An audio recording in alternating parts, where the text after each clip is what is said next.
हरदोई जिला मुख्यालय से करीब 40 किलोमीटर पूर्व दिशा में धुबिया आश्रम के नाम से एक धार्मिक व पर्यटन स्थल है।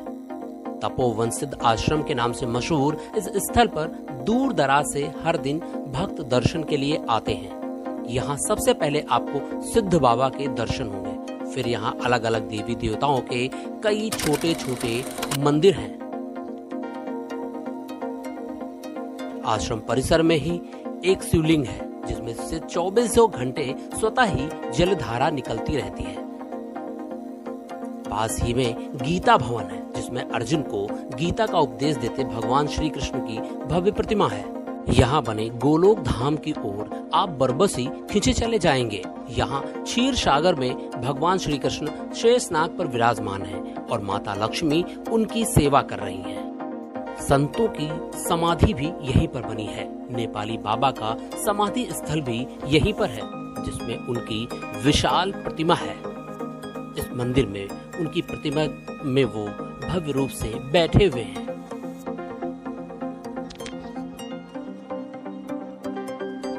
मुख्य आश्रम से थोड़ी ही दूर पर एक रमणीक स्थल है। यहाँ पर एक सोता यानी प्राकृतिक जल स्रोत है जिसमें से हर दम पानी निकलता रहता है। ये पानी बेहद स्वच्छ और शीतल होता है। पानी को दो छोटे छोटे कुंडों में बांटा गया है। एक में पीने वाला पानी है और दूसरे में नहाने के लिए, जिसमें नहाने के लिए बड़ी संख्या में रोजाना लोग आते हैं।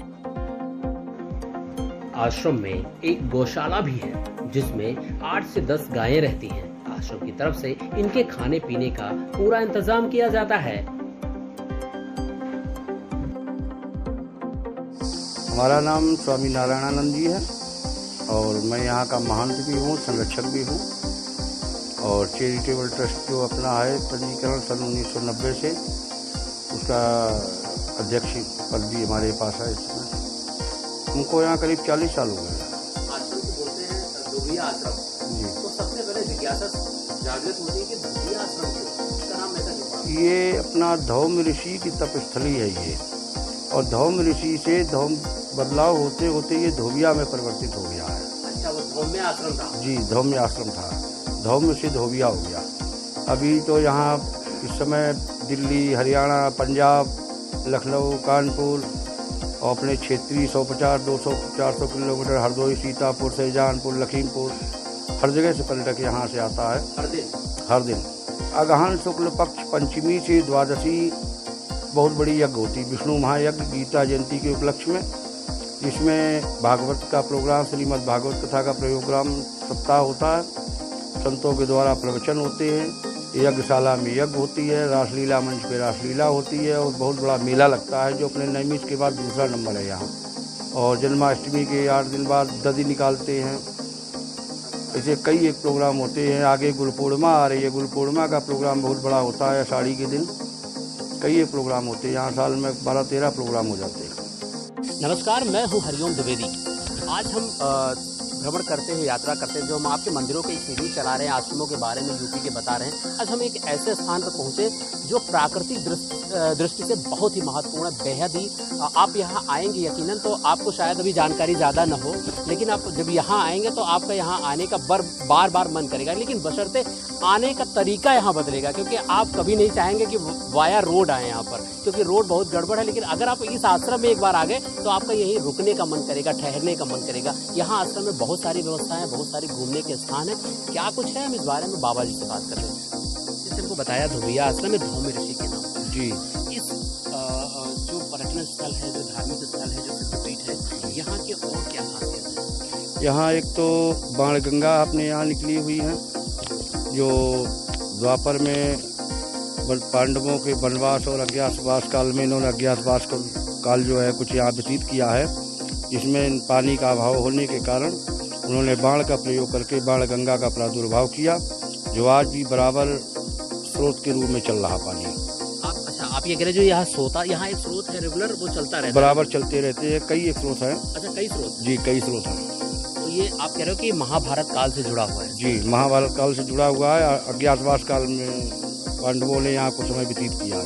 हमने सुना है कि एक कर्ण से भी जुड़ा बताया जाता है कि यहाँ पर कर्ण जो उनको तीर लगा था अर्जुन का। जी, दानवीर कर्ण यहाँ आए थे और ये गुप्त रहस्य है पांडवों के समय का, जो यहाँ पे अज्ञातवास काल में जब पांडव आए हैं तो कर्ण मिलने आए थे इनसे, जिस समय कुंती ने इनसे कर्ण मांगे थे, कवच कुंडल जी। उस समय इन्होंने कुछ समय व्यतीत किया था आके पांडवों ने, तब कर्ण आए हुए थे जी। तो मतलब कुल मिला के महाभारत कालीन है और यहाँ पर रमणीक भी बहुत है। आप यहाँ देखिए छोटे छोटे मंदिर हैं, छोटे छोटे आश्रम हैं। आप पड़ोस में इधर देखिए भैया, दिखाइए जरा, सब पीछे जंगल है और जंगल है, मतलब आपको यहाँ पर थी प्राकृतिक सुंदरता जो आप आजकल कहीं खो सी गई है। प्राकृतिक सुंदरता वो आपको यहाँ पर निहारने को मिलेगी, मन को शांति मिलेगी। और यहाँ पर आश्रम की तरफ से ये महाराज जी ने बहुत अच्छी व्यवस्थाएं कर रखी।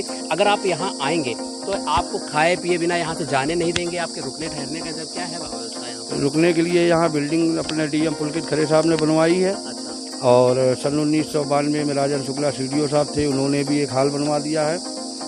रुकने की कोई कमी नहीं है, आप लोग आएँ, सादर आमंत्रित है। और कोई दिक्कत नहीं किसी तरीके, दिक्कत एक ही है केवल रोड की, बाद बाकी कोई दिक्कत नहीं है जी।